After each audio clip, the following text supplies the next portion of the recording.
السلام علیکم ورحمۃ اللہ وبرکاتہ۔ جیسے کہ کل کا لیکچر جو ٹاپک ہمارا ہے علی اصغر رضی اللہ تعالیٰ عنہ جن پر پانی کی بندش لگائی جاتی ہے، اور آج ہم اس ٹاپک کو کنٹینیو کریں گے۔ تو کل جہاں پر ہم نے چھوڑ دیا تھا وہ ہے عمر سعد جو کہ آپ کے اس بک میں بھی عمر نام ہے وہاں پر۔ تو ان کا پورا نام عمر سعد ہے اور ان کے والد کا نام سعد بن وقاص رضی اللہ تعالیٰ عنہ۔ یہ ایک بہت ہی زیادہ جلیل القدر صحابی ہیں، اور ان کے بارے میں میں نے آپ کو کل بھی بتایا تھا کہ یہ فاتح ایران ہیں، انہوں نے ایران کو فتح کیا تھا اور اس کے بعد یہ ایران کے گورنر بھی بنے تھے۔ تو جس وقت امام حسین رضی اللہ تعالیٰ عنہ کو یہ خبر پہنچی کہ مسلم رضی اللہ تعالیٰ عنہ کو شہید کر دیا گیا ہے، تو یہ اس سفر کے بیچ میں ہی چل پڑے اب اپنے باہی کا قصاص لینے کے لیے، اور تمام اہل و عیال کے ساتھ اب یہ نکلے۔ اور وہاں سے میں نے آپ کو بتایا تھا کہ یہ خبر پہنچی کس کو؟ یزید کو جو ہی یہ خبر پہنچی کہ امام حسین رضی اللہ تعالیٰ عنہ اب ہمارے ساتھ لڑنے کے لیے آ رہے ہیں، اپنے باہی کا بدلہ لینے کے لیے آ رہے ہیں۔ ایک نام جس کا تذکرہ کرنا کل میں بھول گئی تھی، وہ ہے عبید اللہ بن زیاد۔ عبید اللہ بن زیاد کون ہیں؟ یہ زیاد کے بیٹے ہیں۔ اور زیاد کون ہیں؟ زیاد ہیں، ان کا تعلق ہے امیر معاویہ رضی اللہ تعالیٰ عنہ کے ساتھ۔ اور امیر معاویہ رضی اللہ تعالیٰ عنہ کون ہیں؟ وہ ابو سفیان رضی اللہ تعالیٰ عنہ کے بیٹے ہیں۔ ابو سفیان رضی اللہ تعالیٰ عنہ کے بارے میں آپ کو پتہ ہی ہوگا کہ یہ اسلام کے کافی مخالف تھے، آپ علیہ الصلوۃ والسلام کے کافی مخالف تھے، لیکن جس وقت مکہ فتح ہو گیا تو اللہ نے ان کو ہدایت دی اور یہ اسلام قبول کر چکے۔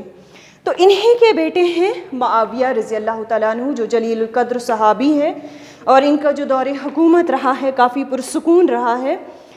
اور ابو سفیان نے دوسری شادی کی تھی اور ان سے بیٹا پیدا ہوا تھا زیاد، اور اسی زیاد کا بیٹا ہے عبید اللہ بن زیاد۔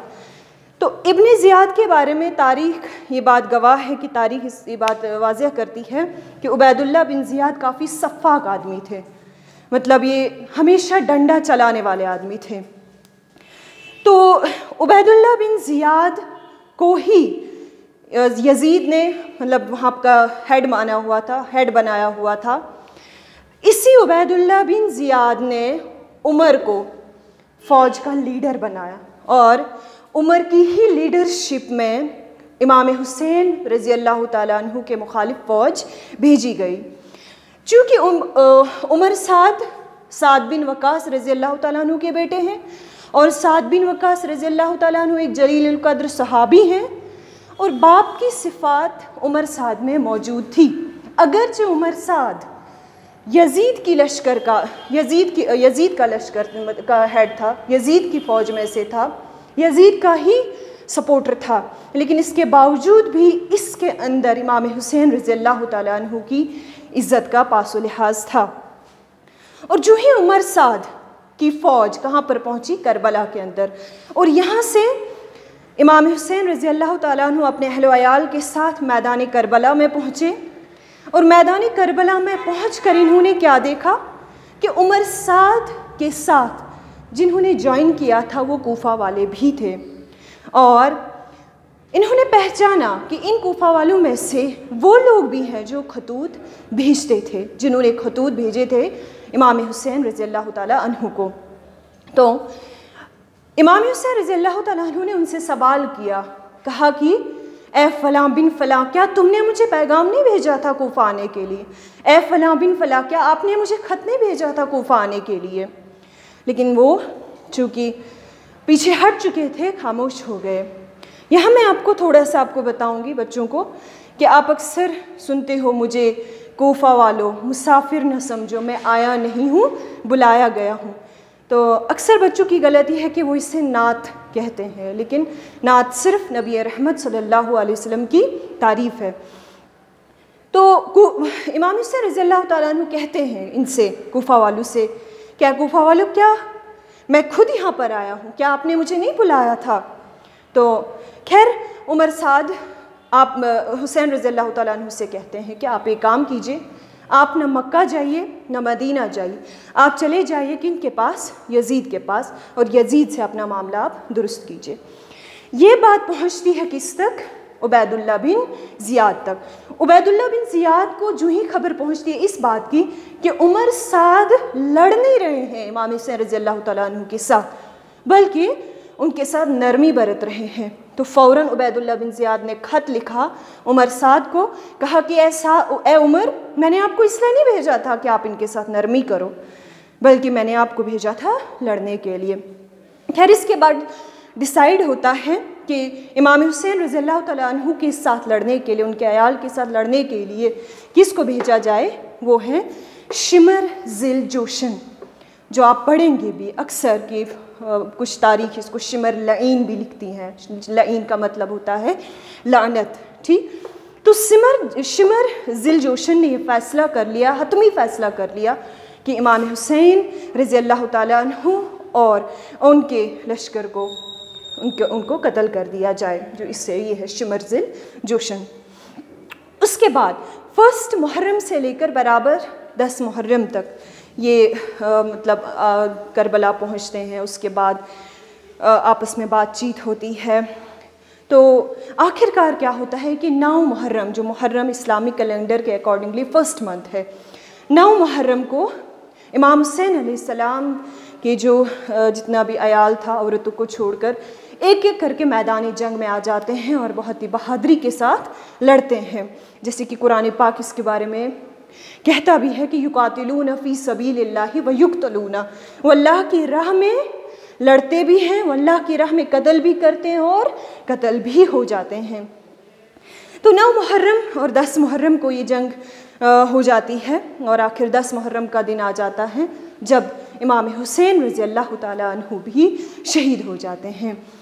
تو جیسے کہ میں نے یہ تاریخ جس بک سے پڑھی ہوئی ہے، اس بک کا نام ہے معرکہ کربلا، اور محمد حسین صادق اس کے رائٹر ہیں، اس میں یہ لکھا ہوا ہے کہ امام حسین رضی اللہ تعالیٰ عنہ کا سر مبارک ان کے جسم سے الگ کر دیا جاتا ہے، اور ان کے سر مبارک کو تھالی میں یزید کے سامنے پیش کیا جاتا ہے، تو کافی دردناک، کافی بے دردی سے ان کو شہید کر دیا جاتا ہے۔ خیر اللہ نے ان کو شہادت کا مرتبہ نصیب فرمانا تھا۔ تو اس کے بعد کیا ہوتا ہے کہ امام حسین رضی اللہ تعالیٰ عنہ کے عیال میں سے ان کے چھوٹے بیٹے علی اصغر، جو 10th کی بک میں ہے، اور سیم یہی ٹاپک 11th کی بک میں بھی ہے، سیم یہی ٹاپک 12th کی بک میں بھی ہے، اور آپ کا کمپلیٹ یہ کور ہو جاتا ہے۔ اور امام حسین رضی اللہ تعالیٰ عنہ کے سب سے چھوٹے بیٹے علی اصغر، جو کہ صرف 6 ماہ کے تھے، سب سے پہلی چیز جو یہاں پر کی جاتی ہے کربلا کے میدان میں، یزیدی فوج کی طرف سے سب سے پہلے پانی کی بندش لگائی جاتی ہے، پانی ان پر بند کر دیا جاتا ہے، تو جتنا پانی ان کے ساتھ ہوتا ہے وہ ختم ہو جاتا ہے، اس کے بعد پیاس کی شدت بھی ان کے لیے بہت بڑی آزمائش بن جاتی ہے، تو پانی مانگنے کے لیے جاتے ہیں لیکن پانی نہیں دیا جاتا ہے، تو علی اصغر رضی اللہ تعالیٰ عنہ بھی اسی پانی کی شدت سے اس دنیا سے رحلت فرماتے ہیں۔ ان کے ایک اور بیٹے علی اکبر، وہ بھی اس دنیا سے رخصت ہو جاتے ہیں جنگ لڑتے لڑتے، اور ان کے ایک بیٹے جن کا نام ہے علی بن حسین رضی اللہ تعالیٰ عنہ، جنہیں زین العابدین کے نام سے یاد کیا جاتا ہے، وہ بیمار ہوتے ہیں، وہ اس جنگ میں شریک نہیں ہوتے ہیں۔ تو کل ملا کر جو میدان کربلا میں حسین رضی اللہ تعالیٰ عنہ کا لشکر ہوتا ہے وہ 72 ہوتے ہیں، 72 میں سے 20 جو ہوتے ہیں وہ بنی ہاشم کے خاندان سے ہوتے ہیں، بنی ہاشم کے خاندان سے، یعنی کہ نبی اکرم صلی اللہ علیہ وسلم کے خاندان سے، کیونکہ آپ علیہ الصلوۃ والسلام ہاشم، بنی ہاشم کے خاندان سے تھے۔ تو علی ان کے اب آخر جو صرف بچے وہ ہیں زین العابدین۔ تو نبی رحمت صلی اللہ علیہ وسلم جس ہجری میں اس دنیا سے رحلت فرما گئے وہ 11th ہجری تھی، اور حضرت حسین رضی اللہ تعالیٰ عنہ 61 ہجری میں اس دنیا سے رحلت فرما جاتے ہیں، تو بیچ میں ڈیفرنس رہتا ہے 50 ایئرس کا۔ تو خیر 50 سال کا ڈفرینس رہتا ہے. تو امام حسین رضی اللہ تعالیٰ عنہ اس دنیا سے رحلت فرماتے ہیں. پھر ہوتا کیا ہے کہ جو یزیدی لشکر یہاں پر ہوتا ہے، یہ کوفہ والے کیا کرتے ہیں، یہ آتے ہیں اور امام حسین علیہ السلام کے جتنے بھی خیمے ہوتے ہیں ان کو جلا ڈالتے ہیں. اس کا ریزن یہ ہوتا ہے کہ امام حسین علیہ السلام وہ خطوط ساتھ لائے ہوتے ہیں جن خطوط پر ان کو دعوت دی گئی ہوتی ہے، وہ یہ جلا ڈالتے ہیں اس ڈر سے کہ اگر یہ ڈاکومنٹری، اگر یہ پروف یزید تک پہنچ گئے تو ہمیں بھی ختم کر دیا جائے گا. تو کوفہ والوں کے بارے میں جیسے کہ مشہور ہے، کہتے ہیں کہ الکوفی لا یوفی، کوفہ والے وفا نہیں کرتے ہیں. سیم ایسا ہی ہوا کہ کوفہ والوں نے حضرت امام حسین علیہ السلام کے ساتھ وفا نہیں کی. تو آپ کا ٹاپک یہاں پر ختم ہو جاتا ہے کہ امام حسین علیہ السلام یا واقعہ کربلا کے ساتھ اس کا کمپلیٹ تعلق کیا تھا. تو اینڈ پہ میں آپ کو یہ بتانا چاہتی ہوں کہ جیسے کہ آپ نے دیکھا ہوگا، آپ دیکھتے بھی ہوں گے کہ شیعہ لوگ 1 محرم سے لے کر 10 محرم تک کیا کرتے ہیں، وہ بلیک کپڑا پہنتے ہیں. بلیک، چاہے عورتیں ہوں، چاہے بچے ہوں، چاہے مرد ہوں، وہ سب کے سب کیا پہنتے ہیں، بلیک کپڑا. اور اس کے پیچھے ریزن کیا ہے وہ اب آپ کو پتہ چلا کہ 1 محرم سے ہی امام حسین علیہ السلام روانہ ہو جاتے ہیں اور برابر 10 محرم تک. تو وہ بلیک کلر کے ذریعے سے اس بات کو ثابت کرتے ہیں کہ یہ 10 دن ماتم کے دن ہیں. لیکن نبی رحمت صلی اللہ علیہ وسلم فرماتے ہیں کہ ہمارے لیے 3 دن سے زیادہ سوگ منانا جائز نہیں ہے. اور آپ نے دیکھا ہوگا کہ آپ نے دیکھا ہوگا کہ شیعہ لوگ ان 10 دنوں میں کیا کرتے ہیں، پانی ڈسٹریبیوٹ کرتے ہیں. سڑکوں پہ پانی کی بوٹلز فری میں ہر ایک کو ڈسٹریبیوٹ کرتے ہیں.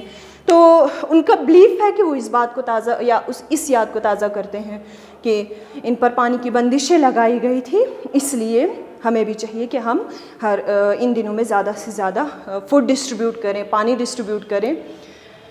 لیکن ہمیں چاہیے کہ ہم ہر وقت امام حسین رضی اللہ تعالیٰ عنہ کی یاد کو تازہ کریں، نہ صرف ان 10 دنوں میں بلکہ ہمیں ہر وقت چاہیے کہ ہم لوگوں کو پانی پلائیں، بھوکوں کو ہم کھانا کھلائیں، پیاسوں کو پانی پلائیں، بے یار و مددگاروں کی ہم مدد کریں.